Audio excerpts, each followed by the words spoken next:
আচ্ছা, এই না বলা ভালোবাসাটা কতটা আজব, তাই না? মানে আমাদের সাথে কি হয়, আমরা এক সময় না একটা মানুষকে পছন্দ করে ফেলি, এবং আমরা যদি খুব বেশি লাজুক হই না, আমরা সেই মানুষকে কোনোদিনও বলতে পারি না যে আমি তোমাকে পছন্দ করি বা আমি তোমাকে ভালোবেসে ফেলেছি, আমরা বলতে পারি না।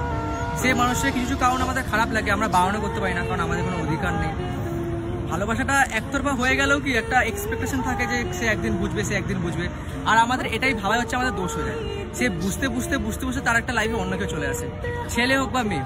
অনেক ইন্ট্রোভার্ট যারা আছে বা এক্সট্রোভার্টও যারা আছে, তারা চাইলেও বলতে পারে না। সবার দিক থেকে এটা অনেকটা সেম, মানে যারা তার প্রিয় মানুষকে বলতে পারে না যে আমি তোমাকে ভালোবাসি বা আমি তোমাকে খুব পছন্দ করি। তো না বলা ভালোবাসাটা যেরকম অনেক সুন্দর আর অনেক মানে একটা অভিশাপ টাইপের, মানে এটা একটা আশীর্বাদ আর অভিশাপ দুটোই। মানে এখানে খুশিও আছে, মানে যে তাকে সে আমাকে ভুল বুঝবে না না বলা অবধি, আর একটা দুঃখ আছে যে যদি বললে যদি সে আমাকে ভুল বোঝে। তো তোমাদের মধ্যে কারা কারা এরকম এমন কাউকে ভালোবাসে যাকে তোমরা বলতে পারো না, চোখের সামনে দেখো বা ফটো ফটো তাদেরকে বলতে পারো না, বা তাদেরকে বলতে চাও, কারা কারা কমেন্ট অবশ্যই জানাও।